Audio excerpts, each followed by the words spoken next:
It is 4 years since 2 climate change adaptation initiatives, namely Africa Adaptation Programme AAP and Least Developed Countries Fund LDCF, were launched in 10 districts in Rwanda with activities to adapt and mitigate climate change as identified in the National Adaptation Programme Action NAP. NAP predictions highlighted some serious effects of climate change in Rwanda reflected in water scarcity, famine, landslides, heavy and erratically timed rains, extreme hot weather conditions, and rigid hot dry air that can potentially burn up things.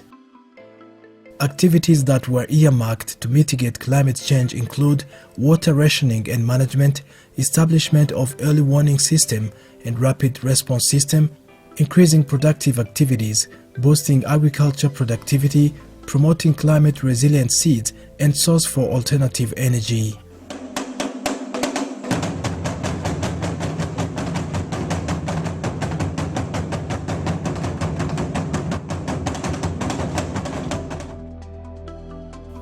In the high elevations of the Western Province is where LDCF project chose to carry out its activities. Many mountains in these districts were bare, causing soil erosion, landslides, farmers' crops swept away, and lives were normally lost because people didn't know how to adapt to effects to climate change.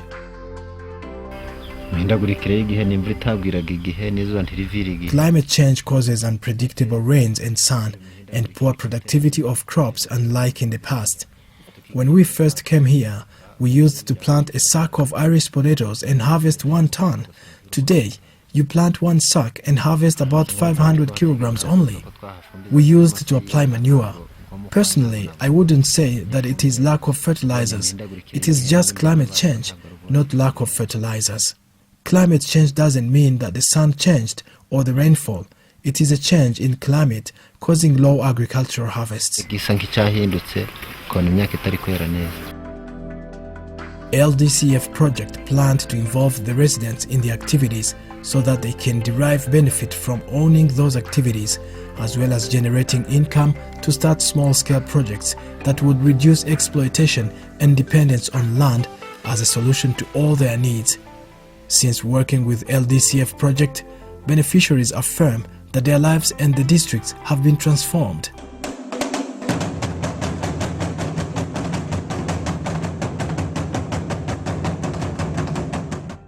Nyabihu district is a humid land. The district's humidity contributes to its soil fertility, which favors cultivation of a variety of crops.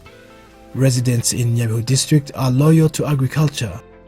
However, they are hindered by the mountainous landscapes, which was bare and prone to soil erosion and landslides, which are some of the impacts of climate change.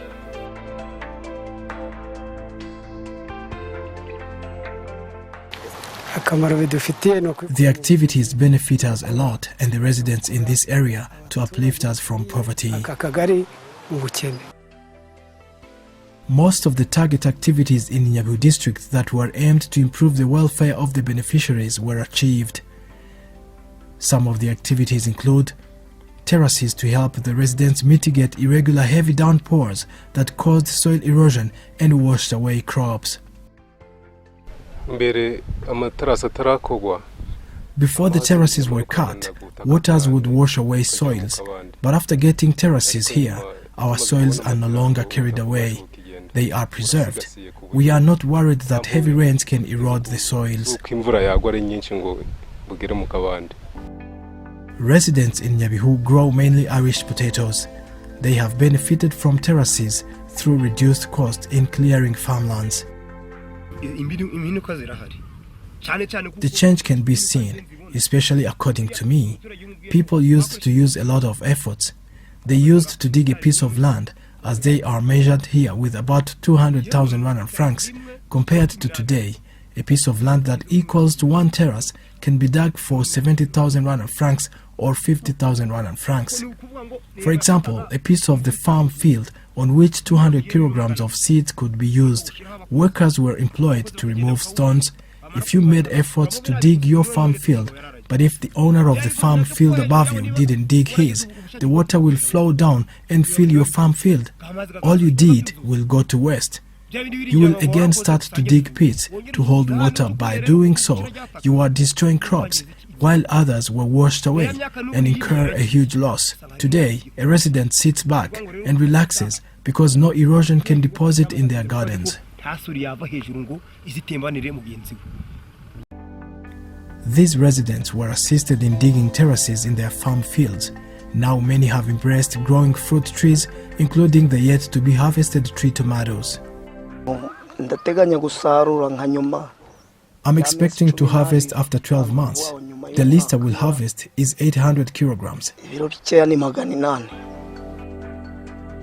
Other trees were planted on the land surface of 132 hectares, as well as along Nyamukongoro River and Lake Karago. My name is Mberabagabo Elizafan. I'm the president of the anti-soil erosion community at banks of Nyamukongoro River and Lake Karago. We worked on 132 hectares. At first, the residents didn't understand activities, but later we educated them and they understood. In 6 months we have carried out the activities. They have now owned them. The activities are interdependent. The grass they planted on the terraces will help in feeding animals, preventing them from loitering and keeping kraals as manure is generated. Lake Karago was part of the urgent resource that needed preservation and conservation because erosion soil would fill it.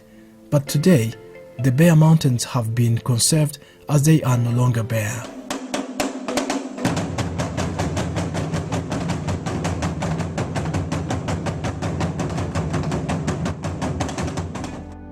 These houses here were built on the fringes of Lake Karago. They were submerged into water because there was no longer siltation. Ikiyaga cya Karago amazi yarongeye agarura isura. Isuri yajyagamo iragabanuka. Gishwati nayo nuko nguko. Hari ibikorwa rero byakozwe mu by'ukuri byaradufashije cyane mu guhangana n'ibibazo byangirika by'ibidukikije, cyane cyane byari bishingiye ku masuri. Dushimira ikigo cy'igihugu gishinzwe kubungabunga ibidukikije kuko cyadufashije mu gukemura ibyo bibazo.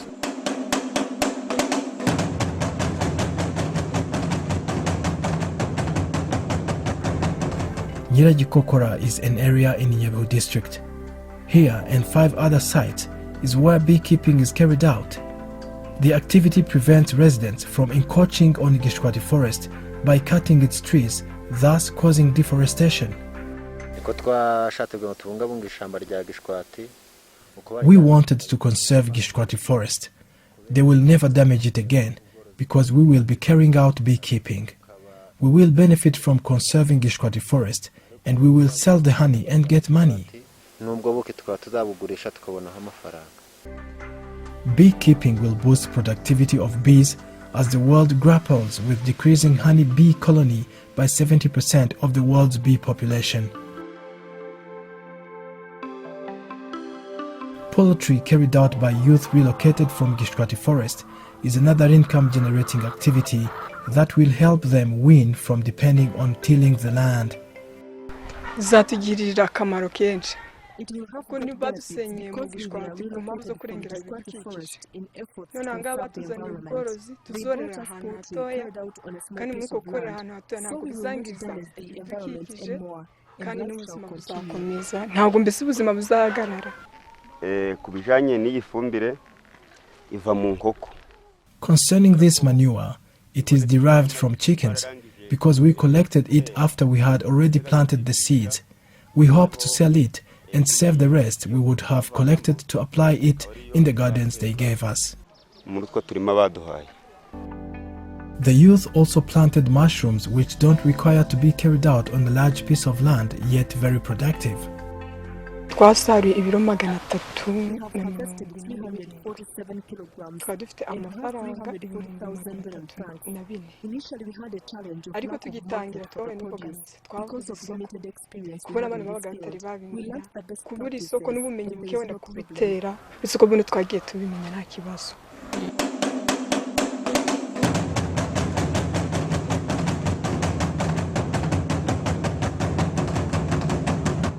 Before land conservation activities were introduced in Ngororero district, the district helped the citizens to improve their welfare and boost their incomes. Before this project came, especially during dry seasons, we would be jobless. During that time, some able-bodied people could do casual labor in Kibungo and in neighboring Uganda and elsewhere. During this dry season, I didn't go anywhere. I worked for this project because I had got work near my home. I was delighted. Many trees have been planted in Ngororero district.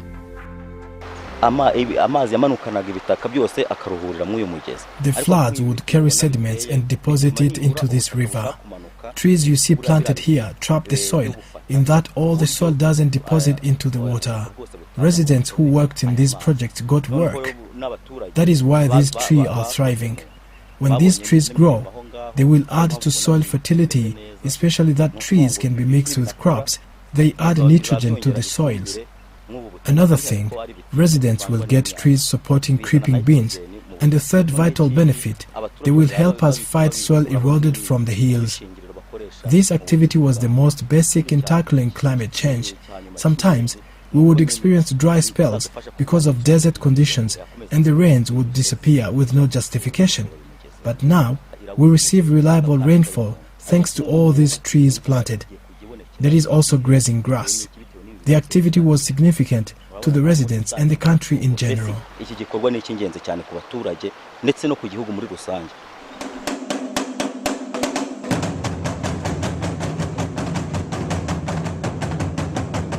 This is Rubavu district, which was ravaged by heavy rains and poor soil management that led to soil erosion. But a lot has changed since working with the LDCF project. At first, I was skeptical because they were digging ditches and later planted trees. We were concerned, but later we realized it was good because stagnant water was flowing through them. They planted reeds and trees. We feel there is no problem any longer.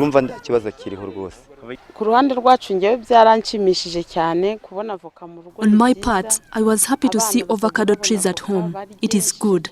The children will eat them, me and the visitors, because we planted many. We will sell them and buy a sheep.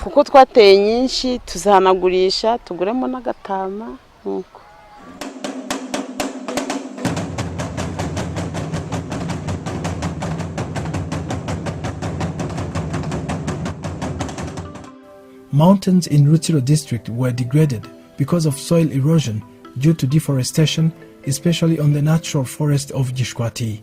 Residents relocated from the forest and settled in Bitenga village, requested to be supported in their farming activities. Rutsiro has a population of over 50,000 cows.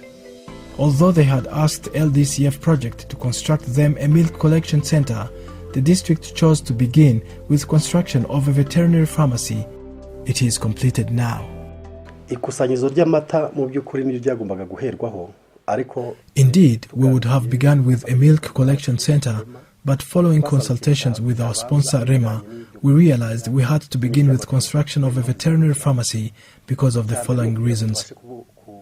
To preserve dairy milk cows so that we have healthy cows and increase their productivity.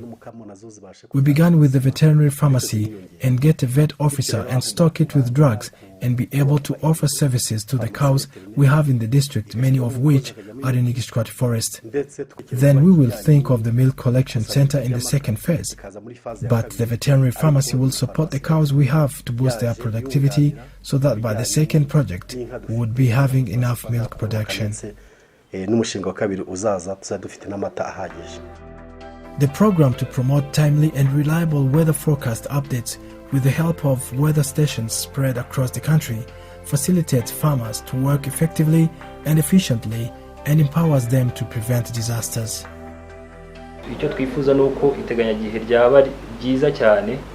What we wish to see is accurate weather forecast so that the residents receive reliable information to facilitate them to carry out profitable agriculture activities and to increase productivity so that there are no losses caused by poor weather.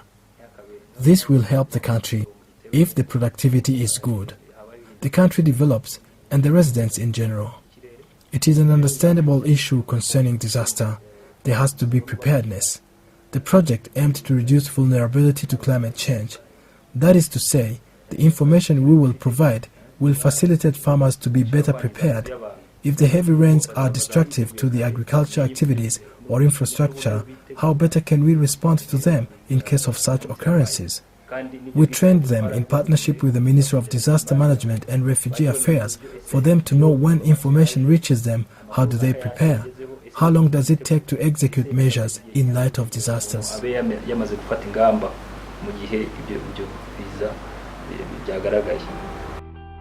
Grassroots leaders who were trained affirm that they are now better placed to protect the people they lead from disasters upon receiving information on weather forecast.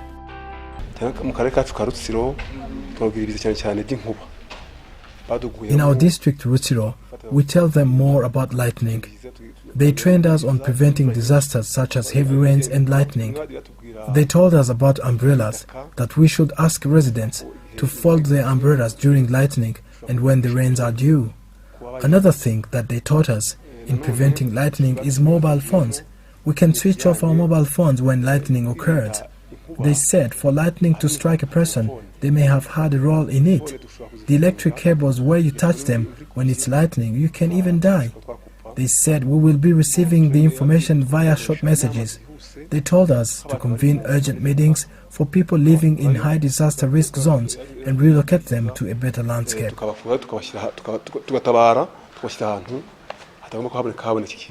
They now understand the significance of the weather forecast updates to their agriculture activities. It helps us to know the farming season. We get to know that in such and such months we have much rains and plant crops on mountains, or when the rains are reducing, so we can grow the crops in lowland areas where our crops cannot be destroyed. LDCF and AAP projects supported Rwanda in building the capacity of Rwandans to build resilience aimed at mitigating and adapting to effects of climate change without affecting lives. In a bid to review past achievements, assessment was low level of vulnerability to disaster and climate change reduced in LDCF Palo districts of Ngororero, Rubavu, Rutsiro and Nyabihu. In the first stage, assessment was made on the exposure. The exposure measures how residents are affected by changes in temperature, rainfall, drought episodes, as well as flooding. In the second stage, the assessment focused on the sensitivity. Sensitivity is related to the impact of the soil erosion and landslides, soil fertility, change in natural environment, dependency level, irrigation and livelihood sources. In the third stage, the assessment evaluates how information on climate change facilitates people to deal with its effects. All this indicated that vulnerability to climate change decreased by 37%. twakoze uko dushoboye kugira ngo dufashe abanyarwanda mu rwego rwo guhangana. We did everything possible to help Rwandans in mitigating and adapting to climate change. As you have seen, various activities were carried out in districts. We trained, we gave out climate change measuring equipment. The tangible activities we carried out in the districts. I hope you saw them. Since the unveiling of the project in 2011 to date, it is evident that we have reduced the vulnerability to climate change up to at least 40%, showing that if we continue at this pace, Rwandans will mitigate and adapt to climate change. LDCF and AAP activities yielded commendable progress in building the resilience of Rwandans towards climate change. The activities left behind will continue to help citizens to build their families and the country in general.